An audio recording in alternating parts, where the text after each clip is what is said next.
I had a chance to talk with Palermo, who worked as the institution's first curator of visual arts and special programming, to dive deeper into some of his claims.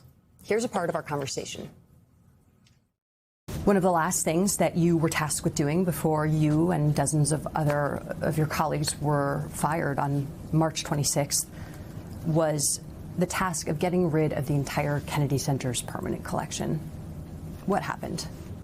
Yeah, so in the immediate wake of Donald Trump's Truth Social post declaring that the Kennedy Center would be closing for renovations, I was summoned to Rick Grinnell's office with a number of my colleagues, and he told me that he was putting me in charge of getting rid of the art, getting it off campus. He wanted to get it out of the building for the renovations, with the intention of replacing it with new art. That was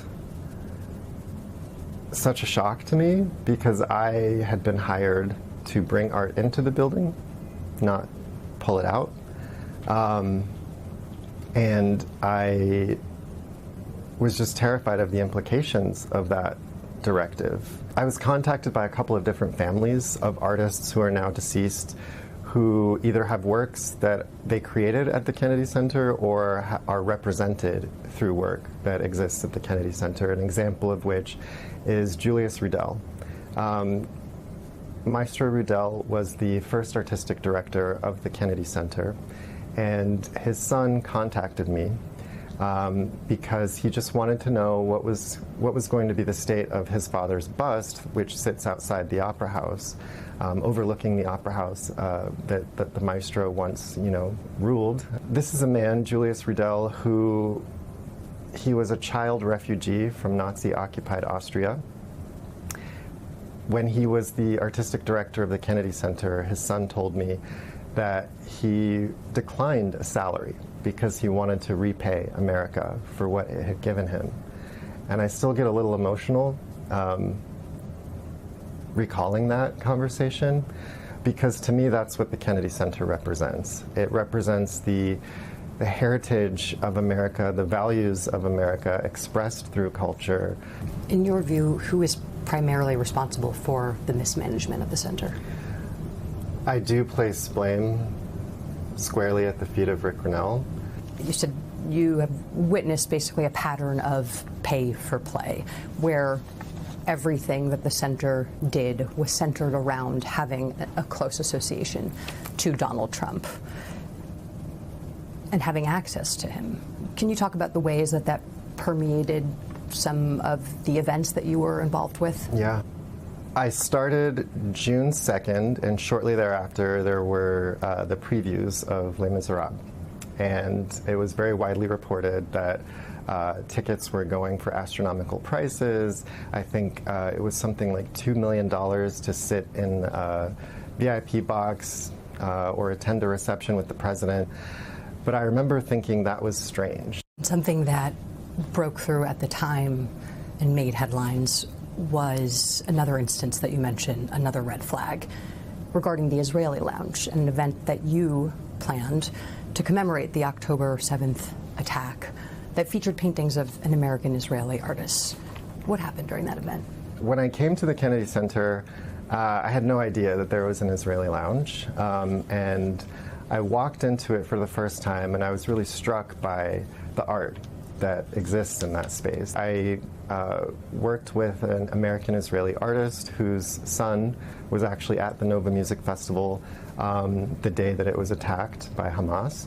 And so we hosted a reception, an opening reception, to welcome people into the space to see the work for the first time. And Rick Grinnell spoke at that reception and essentially wagged a finger in the face of all those who were gathered to observe a very solemn, tragic event. And he wagged a finger at them, and he essentially said, if you want this to remain the Israeli Lounge, then you need to, pony up the money to do so. I was personally mortified. You mentioned in the piece where where Rick Grinnell's one of his top lieutenants asked you to do something that you were uncomfortable with. What was that?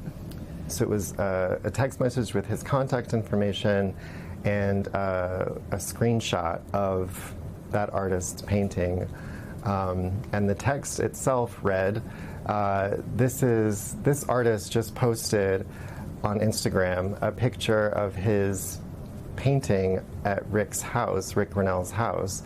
Why don't you reach out to him and see if we can do something? The subtext of that, of course, was, put together an exhibition of this artist's work who Rick Grinnell now owns. And that was also unsettling to me because it was such a breach of ethics, as I understand them. When institutions like the Kennedy Center show work from an artist, in effect, it increases the value of that work because, an august institution has decided to show it. And so my interpretation of what was asked of me was that, I was to show the work of this artist that Rick now owns, so that it would boost the value of the work itself.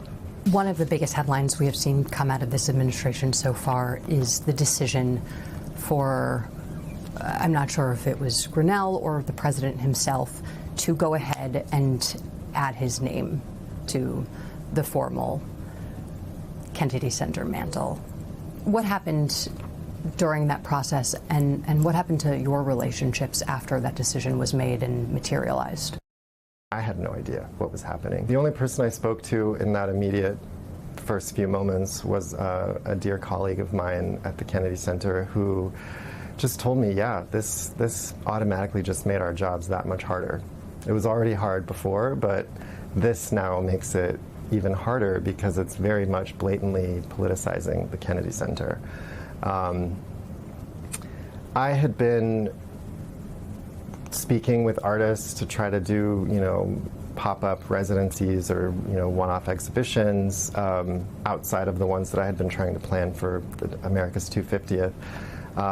And I definitely heard from artists who were no longer interested in collaborating with me because of the name change. Yosef Palermo, thank you so much for being willing to share your story with us. Thank you.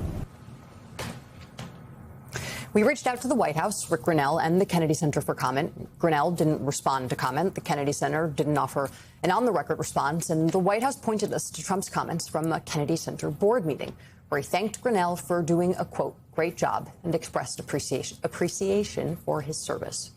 According to a Kennedy Center official, there are no planned changes for the art pieces that Palermo mentioned. We also obtained multiple emails between Yosef Palermo and Rick Grinnell after the interview that included Palermo making positive comments about Grinnell's leadership, including complimentary emails that were sent after the October 7th event and on the day of his firing.